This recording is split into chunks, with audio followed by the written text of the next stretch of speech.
नमस्कार विद्यार्थी मित्रांनो, मी अक्षय गोरे. टेट परीक्षा 2025साठी नवीन राष्ट्रीय शैक्षणिक धोरण 2020 वरील महत्त्वाचे प्रश्न आजच्या व्हिडिओमध्ये पाहूया.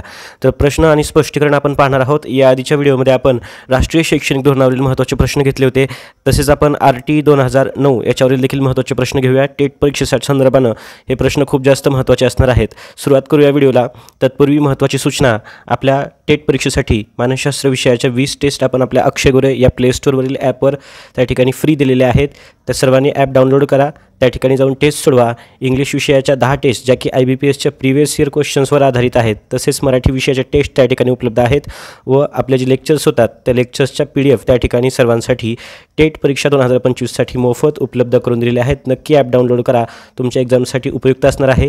फ्री मटेरियल आहे म्हणजे त्या ठिकाणी क्वालिटीमध्ये कॉम्प्रोमाइज असणार नाही. ठीक आहे, ह्याच गोष्टी आपण पेडमध्ये ठेवू शकलो असतो, परंतु जास्तीत जास्त विद्यार्थ्यापर्यंत पोहोचण्यासाठी त्यांना त्याचा फायदा व्हावा यासाठी टेट परीक्षा 2025साठी या सर्व गोष्टी फ्री ठेवण्यात आलेल्या आहेत. नक्कीच ॲपवर जाऊन त्या गोष्टींचा फायदा घ्या, परीक्षेमध्ये नक्कीच तुमचे मार्क्स वाढणार. चला सुरुवात करूया.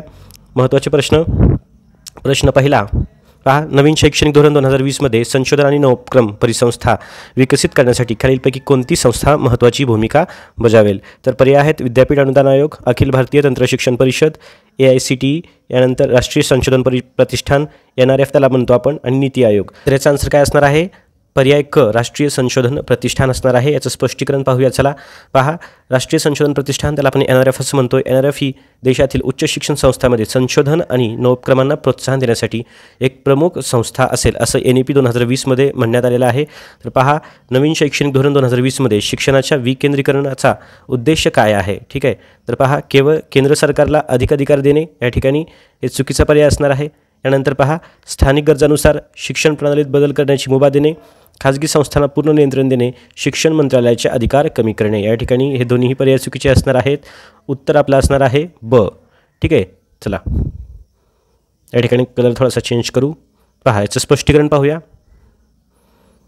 स्पष्टीकरण आहे पहा, विकेंद्रीकरणामुळे राज्य सरकारे, स्थानिक स्वराज्य संस्था आणि शाळांना त्यांच्या विशिष्ट गरजानुसार निर्णय घेण्याचे अधिक संधी मिळणार आहे. चला महत्त्वाचे प्रश्न आहेत. नवीन शैक्षणिक धोरण 2020मध्ये आर्थिकदृष्ट्या दुर्बल घटकांसाठी शिष्यवृत्ती याचा प्रमुख उद्देश काय असणार आहे? केवळ गुणवत्ताधारक विद्यार्थ्यांना मदत करणे, सर्व विद्यार्थ्यांना समान आर्थिक मदत पुरवणे, आर्थिक अडचणीमुळे कोणत्याही विद्यार्थ्याचे शिक्षण थांबू नये आणि खाजगी शिक्षण संस्थांना आर्थिक मदत करणे. तर पहा, खाजगी शिक्षण संस्थांना आर्थिक मदत करणे या ठिकाणी नसणार आहे. केवळ गुणवत्ताधारक म्हणजे फक्त जे गुणवत्ताधारक आहेत, ठीक आहे, त्यांच्यासाठी ही नसणार आहे. या ठिकाणी काय दिलं? आर्थिकदृष्ट्या दुर्बल. ठीक आहे, तर पहा, आर्थिक अडचणीमुळे कोणत्याही विद्यार्थ्याचं शिक्षण थांबू नये या ठिकाणी हा पर्याय बरोबर असणार आहे. याचं स्पष्टीकरण थोडक्यात पाहूया. EWSसाठी शिष्यवृत्ती व इतर आर्थिक सहाय्य योजनांचा उद्देश आर्थिक अडचणीमुळे कोणत्याही विद्यार्थ्याला शिक्षणापासून वंचित राहता कामा नये हा आहे. ठीक आहे. चला, नवीन शैक्षणिक धोरण 2020मध्ये शिक्षणामध्ये कृत्रिम बुद्धिमत्तेचा वापर कोणत्या क्षेत्रात अपेक्षित आहे? तर पहा, पर्याय आहेत केवळ विद्यार्थ्यांचे मूल्यांकन करण्यासाठी, फक्त मूल्यांकन करण्यासाठी त्या ठिकाणी आर्टिफिशियल इंटेलिजन्स म्हणजेच AIचा वापर करायचा आहे का? तर नाही. केवळ शिक्षकांना मदत करण्यासाठी नाही. यानंतर वैयक्तिकृत शिक्षण, शिकवण्याच्या पद्धतीमध्ये सुधारणा आणि प्रशासकीय कार्य सुलभ करण्यासाठी. प्रशासकीय कार्य देखील जे आपल्या शिक्षण विभागामध्ये असतात ते देखील AIमुळे सुलभ होतात. वैयक्तिकृत शिक्षण भेटतं आणि शिकवण्याच्या पद्धतीमध्ये सुधारणा होते. ठीक आहे, चला स्पष्टीकरण पाहूया. कमीत कमी वेळामध्ये आपण व्हिडिओ पूर्ण करूया आणि खूप जास्त महत्त्वाचे प्रश्न असणार आहेत येणाऱ्या परीक्षेसाठी. तर पहा, AIचा उपयोग विद्यार्थ्यांना या ठिकाणी AIचा उपयोग विद्यार्थ्यांच्या गरजेनुसार शिक्षण पद्धतीत बदल करणे आणि प्रशासकीय कार्य अधिक कार्यक्षम बनवण्यासाठी केला जाईल असं NEPमध्ये या ठिकाणी सांगण्यात आलेलं आहे. नवीन राष्ट्रीय शैक्षणिक धोरण 2020नुसार शिक्षण रचनेचा नवीन आकृतिबंध कोणता असेल? तर महत्त्वाचा आहे या ठिकाणी पहा, 5-3-3-4 हा असणार आहे. 5-3-3-4. तर या ठिकाणी पहा, स्पष्टीकरण दिलेलं आहे. तर पहा, नवीन शिक्षण धोरणानुसार शिक्षण विभागाची रचना आहे. ठीक आहे, तर ती कशी असणार आहे? 5-3-3-4. 5 म्हणजे काय असणार आहे? पायाभूत स्तर असणार आहे, त्याला आपण म्हणतो 5 वर्ष. ठीक आहे, 3 वर्ष पूर्व प्राथमिक आणि त्याच्यामध्ये इयत्ता पहिली आणि दुसरी असणार. त्यानंतर 3 वर्ष असणार आहेत, त्याला आपण प्राथमिक स्तर म्हणतो, जे की 3री ते 5वीचा गट असणार आहे. त्यानंतर 3 म्हणजेच मध्यस्तर असणार आहे, जो की 6वी ते 8वीचा गट असणार आहे. यानंतर 4 म्हणजेच माध्यमिक स्तर असणार आहे, इयत्ता 9वी ते 12वी अशा प्रकारे असणार आहे. तर अशा प्रकारे या ठिकाणी 5-3-3-4 हे उत्तर लक्षात ठेवायचं. चला, नवीन शैक्षणिक धोरण 2020मध्ये शिक्षण आणि संशोधनाचे आंतरराष्ट्रीयकरण कसे साधले जाईल? तर पहा, या ठिकाणी पर्याय आहेत केवळ विदेशी विद्यार्थ्यांना भारतात आकर्षित करून. चुकीचं आहे. केवळ भारतीय विद्यार्थ्यांना विदेशात पाठवण्यासाठी आहे का? नाही. यानंतर क आहे, विदेशी विद्यापीठांना भारतात कॅम्पस उघडण्याची परवानगी देऊन आणि भारतीय संस्थांना विदेशात सहयोग करण्याचं प्रोत्साहन देऊन. दोन्ही गोष्टी आहेत. विदेशी विद्यापीठांना भारतात कॅम्पस उघडण्यासाठी परवानगी द्यायची आणि भारतीय संस्थांना विदेशात सहयोग करण्यासाठी प्रोत्साहन द्यायचं. ठीक आहे. स्पष्टीकरण या ठिकाणी पाहतोय आपण. स्पष्टीकरण पहा. आंतरराष्ट्रीय स्तरावर ज्ञान आणि संशोधनाची देवाणघेवाण वाढवण्यासाठी हे उपाय केले जातील. यानंतर नवीन शैक्षणिक धोरण 2020मध्ये शिक्षण क्षेत्रातील गुंतवणूक वाढवण्याचे औचित्य काय आहे? केवळ शिक्षकांचं वेतन वाढवायचं आहे का? नाही. केवळ नवीन शाळा बांधणी? नाही. यानंतर शिक्षण प्रणालीत गुणवत्ता सुधारणे आणि सर्वांना समान संधी उपलब्ध करून देणे हे या ठिकाणी असणार आहे. केवळ खाजगी शिक्षण संस्थांचा फायदा वाढवण्यासाठी या ठिकाणी हे केलं जात नाही. तर ठीक आहे, क हे आपलं उत्तर असणार आहे. स्पष्टीकरण थोडक्यात पाहूया. पहा, शिक्षण प्रणालीची गुणवत्ता सुधारेल आणि सर्वांना समान संधी उपलब्ध करून देणे. शिक्षण क्षेत्रात अधिक गुंतवणूक केल्यास पायाभूत सुविधा, शिक्षकांची गुणवत्ता आणि शिक्षण संसाधने सुधारण्यास मदत होणार आहे. यानंतर पुढचा प्रश्न, नवीन राष्ट्रीय शैक्षणिक धोरण 2020मध्ये प्रस्तावित अध्यापनशास्त्र शिक्षण विद्याशाखा याची स्वायत्तता आणि कार्यप्रणाली कशा प्रकारे संरचित केली जाईल? तर पहा, या ठिकाणी पर्याय आहेत. पर्याय 1, पूर्णपणे विद्यापीठाच्या नियंत्रणाखाली. या ठिकाणी हे चुकीचं असणार आहे. राष्ट्रीय शिक्षण परिषदेच्या म्हणजे NCTEच्या थेट देखरेखीखाली. किंवा बघा, पर्याय 3 आहे, विद्यापीठाच्या आत एक स्वायत्त संस्था म्हणून स्वतःचे अभ्यासक्रम आणि मूल्यांकन प्रणाली विकसित करण्यास सक्षम. आणि ड आहे, शिक्षण मंत्रालयाच्या थेट मार्गदर्शनाखाली. तर पहा, या ठिकाणी शिक्षण मंत्रालयाच्या थेट मार्गदर्शनाखाली नसणार आहे. आपलं उत्तर जे आहे ब आणि क याच्यामध्ये असणार आहे. पहा, या ठिकाणी थोडासा विचार करा की नवीन राष्ट्रीय शैक्षणिक धोरण 2020मध्ये प्रस्तावित अध्यापनशास्त्र शिक्षण विद्याशाखा, ठीक आहे, फॅकल्टी ऑफ टीचर एज्युकेशनची स्वायत्तता आणि कार्यप्रणाली कशा प्रकारे संरचित केली जाईल? तर ती राष्ट्रीय शिक्षण परिषदेच्या थेट देखरेखीखाली असेल किंवा विद्यापीठाच्या आतमध्ये एक स्वायत्त संस्था म्हणून स्वतःचे अभ्यासक्रम आणि मूल्यांकन प्रणाली विकसित करण्यास सक्षम असणार आहे. या दोन्हीपैकी उत्तर पाहूया. कोणतं उत्तर असणार आहे? तर पहा, या ठिकाणी उत्तर असणार आहे क, विद्यापीठाच्या आत एक स्वायत्त संस्था म्हणून स्वतःचे अभ्यासक्रम आणि मूल्यांकन प्रणाली विकसित करण्यास सक्षम अशा प्रकारे असणार आहे. या धोरणानुसार अध्यापक शिक्षण विद्याशाखांना शैक्षणिक आणि प्रशासकीय स्वायत्तता दिली जाईल, ज्यामुळे ते स्वतः स्थानिक गरजानुसार प्रभावी शिक्षक प्रशिक्षण कार्यक्रम तयार करू शकतील. यानंतर पुढचा प्रश्न पाहूया. नवीन शैक्षणिक धोरण 2020मध्ये प्रौढ शिक्षण अडल्ट एज्युकेशनच्या संदर्भात नवीन अभ्यासक्रम आराखडा आलेला आहे. ठीक आहे, न्यू करिक्युलम फ्रेमवर्क आलेला आहे. तर विकसित करण्यासाठी जबाबदारी कोणावर दिलेली आहे? तर पहा, या ठिकाणी प्रौढ शिक्षणाची जबाबदारी, त्याचा विकास करण्याची जबाबदारी कोणावर देण्यात आलेली आहे? पर्याय आहेत या ठिकाणी राष्ट्रीय शैक्षणिक संशोधन आणि प्रशिक्षण परिषद, राष्ट्रीय प्रौढ शिक्षण संस्था, विद्यापीठ अनुदान आयोग, शिक्षण मंत्रालय. तर याचं उत्तर काय असणार आहे? याचं उत्तर आहे राष्ट्रीय प्रौढ शिक्षण संस्था. ठीक आहे, पहा, national institute of adult education NIAE असं आपण त्याला म्हणतो. आणि तिच्या समकक्ष संस्था प्रौढ शिक्षणासाठी एक विशिष्ट आणि लवचिक अभ्यासक्रम आराखडा तयार करण्याची जबाबदारी NIAE आणि तिच्यासोबत ज्या काही संस्था काम करतात त्यांच्यावर देण्यात आलेली आहे, जेणेकरून प्रौढांच्या विविध गरजा पूर्ण केल्या जाऊ शकतील. चला पुढचा प्रश्न पाहूया. चला, प्रश्न क्रमांक 10. नवीन शैक्षणिक धोरण 2020मध्ये शालेय शिक्षणामध्ये कला एकात्मिक शिक्षण आणि क्रीडा एकात्मिक शिक्षण म्हणजे आर्ट इंटिग्रेटेड लर्निंग आणि स्पोर्ट्स इंटिग्रेटेड लर्निंग यांचा उद्देश काय असणार आहे? केवळ विद्यार्थ्यांचं मनोरंजन करणे असणार आहे का? स्पोर्ट्सचं आणि आर्ट्सचं या ठिकाणी उद्दिष्ट नाही. तर यानंतर पारंपरिक विषयांचे ज्ञान अधिक आकर्षक आणि अनुभवात्मक पद्धतीनं देणं, विद्यार्थ्यांना व्यावसायिक कलाकार आणि खेळाडू बनण्यास प्रोत्साहित करणं हे या ठिकाणी नसणार आहे. शाळेतील तासिकांची संख्या वाढवणे हे नसणार आहे. ब हे आपलं उत्तर असणार आहे. थोडक्यात स्पष्टीकरण या ठिकाणी पाहूया. तर पहा, कला आणि क्रीडा यांचा वापर करून गणित, विज्ञान आणि सामाजिक शास्त्र यासारख्या विषयांना अधिक जिवंत आणि सहज समजण्यायोग्य बनवणे हा एक एकात्मिक शिक्षणाचा उद्देश आहे. यानंतर नवीन शैक्षणिक धोरण 2020मध्ये उच्च शिक्षणामध्ये हेफा म्हणजे हायर एज्युकेशन फायनान्सिंग एजन्सी, जी की ज्याला आपण हेपा असं म्हणतो, याची भूमिका कशा प्रकारे विस्तारित केली जाईल?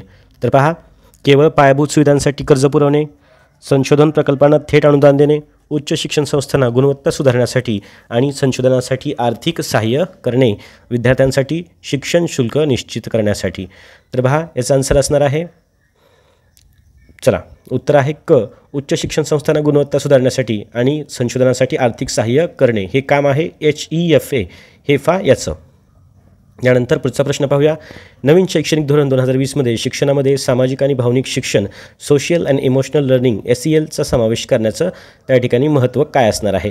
केवळ विद्यार्थ्यांचं मानसिक आरोग्य सुधारणं, विद्यार्थ्यांमध्ये आत्मविश्वास, सहानुभूती आणि सामाजिक कौशल्य विकसित करणं, शाळेतील शिस्त अधिक कठोर करणं. शाळेतील शिस्त कठोर करण्यासाठी SEL असणार आहे का? सोशल अँड इमोशनल लर्निंग त्या ठिकाणी नसणार आहे. विद्यार्थ्यांचा अभ्यासाचा भार कमी करणं, SEL त्यासाठी नाही. या ठिकाणी इमोशनल लर्निंग म्हणलेलं आहे. इमोशनल गोष्टीमध्ये या ठिकाणी सहानुभूती येते, ठीक आहे. आणि या ठिकाणी सोशल, या ठिकाणी सामाजिक हा शब्द आहे, ठीक आहे. त्याच्यामुळे आपलं उत्तर ब असणार आहे. चला स्पष्टीकरण पाहूया. SELचा उद्देश विद्यार्थ्यांना त्यांच्या भावना समजून घेणे, इतरांशी सकारात्मक संबंध राखणे आणि जबाबदार निर्णय घेणे शिकवणे आहे. यानंतर पुढचा प्रश्न पाहूया. प्रश्न क्रमांक 13. नवीन शैक्षणिक धोरण 2020मध्ये ज्ञान निर्माण आणि संकल्पनात्मक समज यावर भर देण्यासाठी शिक्षण पद्धतीत कोणते बदल अपेक्षित आहेत?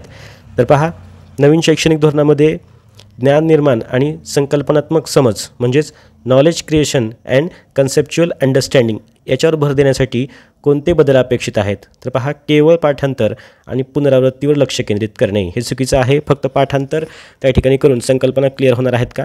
तर पहा, गंभीर विचार, समस्या समाधान आणि सर्जनशीलतेला प्रोत्साहन देणे, शिक्षकांना अधिक माहिती देणे आणि विद्यार्थ्यांना ती ग्रहण करणे, ठीक आहे. शिक्षकांना फक्त माहिती देऊन त्या ठिकाणी चालणार नाही. कन्सेप्ट ज्या आहेत त्या कन्सेप्च्युअल अंडरस्टँडिंग जी आहे ती विद्यार्थ्यांची होणं महत्त्वाचं आहे.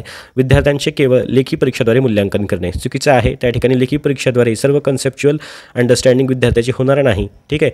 त्या ठिकाणी नॉलेज वाढू शकेल परंतु कन्सेप्च्युअल अंडरस्टँडिंग होणार नाही. त्याच्यामुळे गंभीर विचार, समस्या समाधान आणि सर्जनशीलतेला म्हणजे क्रिएटिव्हिटीला त्या ठिकाणी प्रोत्साहन द्यायचं आहे, ठीक आहे. या ठिकाणी क्रिटिकल थिंकिंगला विद्यार्थ्याच्या प्रोत्साहन भेटणार आहे, गंभीर विचाराला, समस्या समाधान प्रॉब्लेम सॉल्विंगला आणि सृजनशीलता म्हणजेच त्या ठिकाणी क्रिएटिव्हिटी जी आहे विद्यार्थ्यांची त्याला त्या ठिकाणी प्रोत्साहन भेटणार आहे. बरोबर. चला स्पष्टीकरण. शिक्षण आता केवळ माहिती देण्यावर केंद्रित नसेल तर विद्यार्थ्यांना विचार करण्याची, समस्या सोडवण्याची आणि नवीन कल्पना निर्माण करण्याची क्षमता विकसित करण्यावर या ठिकाणी भर देण्यात येणार आहे, ठीक आहे. फक्त माहिती देण्यावर शिक्षण नसेल तर विचार करण्याची, समस्या सोडवण्याची आणि नवीन कल्पना निर्माण करण्याची क्षमता विद्यार्थ्यांमध्ये विकसित करायची आहे. प्रश्न क्रमांक 14 पाहूया. नवीन शैक्षणिक धोरण 2020मध्ये शिक्षणामध्ये समानता आणि समावेशकता सुनिश्चित करण्यासाठी जेंडर समावेशन निधी याची निर्मिती कशा प्रकारे मदत करेल? तर पहा, या ठिकाणी पर्याय दिले आहेत. केवळ महिला शिक्षकांना आर्थिक मदत करणे, या ठिकाणी जेंडर इक्वॅलिटी याला म्हणता येईल का? तर नाही म्हणता येणार, फक्त महिलांना मदत करणे. यानंतर ब आहे, मुली आणि तृतीयपंथी विद्यार्थ्यांसाठी गुणवत्तापूर्वक शिक्षण सुनिश्चित करण्यासाठी विशिष्ट योजना आणि संसाधने पुरवणे. तर हे या ठिकाणी आन्सर असणार आहे, कारण तृतीयपंथांचा याच्यामध्ये समावेश आहे. म्हणजेच काय आहे, जेंडर इक्वॅलिटी आपण त्याला म्हणू शकतो. समानता आणि समावेशकता. समावेशकता म्हणजे सर्वांना, विविध जेंडरचे लोक त्या ठिकाणी सामावून घेण्याची त्या ठिकाणी क्षमता असणार आहे.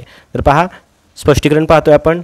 या ठिकाणी जेंडर समावेशन निधीचा उपयोग मुली आणि तृतीयपंथी विद्यार्थ्यांना शिक्षणामध्ये येणाऱ्या अडचणी दूर करण्यासाठी आणि त्यांना समान संधी उपलब्ध करून देण्यासाठी केला जाईल असं NEPमध्ये सांगण्यात आलेलं आहे. यानंतर नवीन शैक्षणिक धोरण 2020मध्ये उच्च शिक्षण संस्थांमध्ये शैक्षणिक नेतृत्वाचा विकास कशा प्रकारे केला जाईल? या ठिकाणी पहा, केवळ अनुभवी प्राध्यापकांना प्रशासकीय पदे देणे. तर या ठिकाणी उच्च शिक्षण संस्थांमध्ये शैक्षणिक नेतृत्वाचा विकास करायचा आहे. तर फक्त जे सिनियर आहेत, अनुभवी आहेत त्यांना त्या ठिकाणी पदं देऊन चालणार नाही. यानंतर नेतृत्वासाठी विशिष्ट प्रशिक्षण कार्यक्रम आणि कार्यशाळा आयोजित करणे, विद्यापीठाच्या कुलगुरूंना अधिक अधिकार देणे. या ठिकाणी अधिक अधिकार देणं, या ठिकाणी नेतृत्व पुढे येणार नाही. त्यानंतर शिक्षण मंत्रालयाद्वारे थेट प्रशासकांची नियुक्ती करणे, याने देखील नेतृत्वाचा विकास होणार नाही. तर ब आपल्या या ठिकाणी आन्सर असणार आहे. तर त्याचं स्पष्टीकरण थोडक्यामध्ये आता आपण पाहूया. पहा, उच्च शिक्षण संस्थांचे प्रभावी व्यवस्थापन आणि शैक्षणिक विकासासाठी सक्षम नेतृत्व तयार करणे आवश्यक आहे, ज्यासाठी विशेष प्रशिक्षण कार्यक्रमावर भर दिला जाणार आहे. यानंतर पुढचा प्रश्न पाहूया. प्रश्न क्रमांक 16. नवीन शैक्षणिक धोरण 2020मध्ये शिक्षणामध्ये बहुभाषिकतेचे याला प्रोत्साहन देण्यासाठी 2 भारतीय भाषांचा पर्याय कोणत्या स्तरावर उपलब्ध करून दिला जाणार आहे? केवळ प्राथमिक स्तर, माध्यमिक स्तर व त्यापुढे पूर्व प्राथमिक स्तरावर आणि उच्च शिक्षण स्तरावर. तर या ठिकाणी नवीन शैक्षणिक धोरण 2020मध्ये शिक्षणामध्ये बहुभाषिकता जी आहे याला प्रोत्साहन देण्यासाठी 2 भारतीय भाषांचा पर्याय कोणत्या स्तरावर उपलब्ध करून दिला जाणार आहे? तर माध्यमिक स्तर आणि त्याच्यापुढे हा पर्याय उपलब्ध राहणार आहे. प्राथमिक स्तराला पर्याय नसणार आहे. तर माध्यमिक स्तरावर विद्यार्थ्यांना त्यांच्या आवडीनुसार 2 भारतीय भाषा निवडण्याचा पर्याय मिळेल, ज्यामुळे भाषिक विविधता आणि सांस्कृतिक आदानप्रदान वाढणार आहे. यानंतर पुढचा प्रश्न पाहूया. नवीन शैक्षणिक धोरण 2020मध्ये शिक्षणामध्ये सार्वजनिक खाजगी भागीदारी म्हणजेच या ठिकाणी पब्लिक प्रायव्हेट पार्टनरशिप, त्याला PPP असं म्हणतात, याचा दृष्टिकोन काय असणार आहे? केवळ सरकारी शाळांना खाजगी संस्थांच्या ताब्यात देणे, निगेटिव्ह पर्याय आहे. ठीक आहे, या ठिकाणी सरकारी शाळांना खाजगीकरण त्याचं करणं हे चुकीचं आहे. ठीक आहे, यानंतर खाजगी संस्थांना पूर्णपणे शिक्षण क्षेत्र चालवण्याची परवानगी देणे हे देखील चुकीचं आहे, एकतर्फी आहे. ठीक आहे, पूर्णपणे प्रायव्हेट करणं किंवा पूर्णपणे गव्हर्नमेंटच्या ताब्यात देणं ह्या दोन्ही गोष्टी अतिशय या ठिकाणी चुकीच्या वाटतात. यानंतर गुणवत्तापूर्ण शिक्षण देण्यासाठी नियम आणि मार्गदर्शन तत्त्वांच्या आधारे सार्वजनिक आणि खाजगी संस्थांचे सहकार्य सुनिश्चित करणे. तर हा क जो आहे ते आपल्या या ठिकाणी उत्तर असणार आहे. चला थोडक्यात स्पष्टीकरण याचं पाहूया. एक पर्याय या ठिकाणी राहून गेलेला आहे, चालेल, परंतु या ठिकाणी उत्तर लक्षात ठेवा. PPP याचा उद्देश काय असतो, तर PPPचा उद्देश जो आहे तो शिक्षण क्षेत्रात सार्वजनिक आणि खाजगी क्षेत्रातील संसाधनांचा आणि कौशल्यांचा उपयोग करून चांगल्या शैक्षणिक संधी उपलब्ध करून देणे आहे. ठीक आहे, पब्लिक प्रायव्हेट पार्टनरशिप. यानंतर चला प्रश्न क्रमांक 18, नवीन शैक्षणिक धोरण 2020 शिक्षणामध्ये पर्यावरण शिक्षण याचा समावेश कोणत्या दृष्टिकोनातून केला जाईल. तर पहा, केवळ एक स्वतंत्र विषय म्हणून शिकवणे, सर्व विषयामध्ये एकात्मिक दृष्टिकोन ठेवून शिकवणे आणि अनुभवात्मक शिक्षणावर भर देणे, केवळ निसर्गाच्या संरक्षणाबद्दल माहिती देणे किंवा विद्यार्थ्यांना प्रदूषण नियंत्रणाचे प्रकल्प देणे. केवळ असणारे 2 पर्याय या ठिकाणी एलिमिनेट करतो आणि विद्यार्थ्यांना प्रदूषण नियंत्रणाचे प्रकल्प देणे. तर शैक्षणिक धोरणामध्ये पर्यावरण शिक्षण फक्त प्रकल्प देण्यासाठी संकुचित पर्याय वाटतो हा. ठीक आहे, ब या ठिकाणी बरोबर असणार आहे. सर्व विषयामध्ये या ठिकाणी स्पष्टीकरण पाहूया. सर्व विषयामध्ये एकात्मिक दृष्टिकोन ठेवून शिकवणे आणि अनुभवात्मक शिक्षणावर भर देणे याचं स्पष्टीकरण पहा. या ठिकाणी पर्यावरण शिक्षणाला केवळ एक विषय म्हणून न शिकवता ते इतर सर्व विषयामध्ये समाविष्ट केले जाईल आणि विद्यार्थ्यांना प्रत्यक्ष अनुभवातून पर्यावरणाचे महत्त्व शिकवले जाईल. चला पुढचा प्रश्न पाहूया. प्रश्न क्रमांक 19, तत्पूर्वी एक महत्त्वाची सूचना की आपल्या ॲपवर आपण मराठी विषयांच्या 12 फ्री टेस्ट सिरीज आज ॲड केलेल्या आहेत. ठीक आहे, त्या ठिकाणी तुम्ही सोडून घ्या. इंग्लिशच्या IBPS पॅटर्ननुसार टेस्ट ॲड केलेल्या आहेत. मटेरियल जरी फ्री असलं तरी देखील आपण क्वालिटीचं ठेवलेलं आहे. या टेट परीक्षेपुरतं या ठिकाणी तुम्हाला संपूर्णतः हे मटेरियल जे आहे ते फ्री उपलब्ध असणार आहे. त्यामुळे तुम्ही त्या ठिकाणी टेस्टचा लाभ घ्या आणि टेस्ट सोडवा. येणाऱ्या एक्झामसाठी नक्कीच तुम्हाला स्कोर वाढेल. चला प्रश्न पाहूया आता. प्रश्न क्रमांक 19, नवीन शैक्षणिक धोरण 2020 शिक्षणामध्ये डिजिटल साक्षरता याला प्रोत्साहन देण्याचा मुख्य कारण काय आहे. केवळ विद्यार्थ्यांना संगणक चालवायला शिकवणे. ठीक आहे, डिजिटल साक्षरता म्हणजे फक्त संगणक चालवायला शिकवणे नसतं.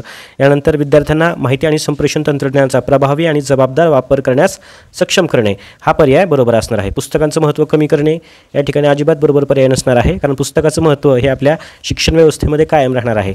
यानंतर शाळेमध्ये इंटरनेटचा वापर अनिवार्य करणे. फक्त या ठिकाणी इंटरनेटचा वापर अनिवार्य करणं, कंपल्सरी करणं, सक्ती करणं हे देखील या ठिकाणी चुकीचं आहे. परंतु विद्यार्थ्यांना माहिती आणि संप्रेषण तंत्रज्ञानाचा प्रभावी वापर करायला आणि जबाबदार वापर करायला सक्षम करणं हे या ठिकाणी उत्तर बरोबर असणार आहे. चला स्पष्टीकरण पाहूया. डिजिटल साक्षरता आजच्या जगात आवश्यक कौशल्य आहे ज्यामुळे विद्यार्थी माहिती तंत्रज्ञानाचा उपयोग योग्य प्रकारे करू शकतील. यानंतर चला प्रश्न क्रमांक 20, महत्त्वाचा प्रश्न आहे. नवीन शैक्षणिक धोरण 2020 उच्च शिक्षण संस्थांमध्ये बहुअनुशासनात्मक शिक्षण आणि संशोधन विद्याशाखा याची स्थापना कोणत्या उद्देशाने प्रस्तावित आहे. महत्त्वाचा प्रश्न आहे. पहा, बहुअनुशासनात्मक शिक्षण आणि संशोधन विद्याशाखा ही उच्च शिक्षण संस्थांमध्ये स्थापन करण्यासाठी जो उद्देश आहे तो कोणता आहे असं या ठिकाणी विचारलेला आहे. केवळ विशिष्ट विषयामध्ये उच्च शिक्षण प्रदान करणे. या ठिकाणी पहा, एका विशिष्ट विषयामध्ये उच्च शिक्षण प्रदान करणे हा उद्देश या ठिकाणी नसणार आहे. एकाच संस्थेत विविध विद्याशाखांमधील शिक्षण आणि उच्च गुणवत्तेचे संशोधन एकत्रित करणे, जागतिक स्तरावरील संस्थांशी स्पर्धा करणे. तर हे बरोबर उत्तर असणार आहे, कारण या ठिकाणी काय बहु हा शब्द आहे. पहा, बहु म्हणजे काय, मल्टी.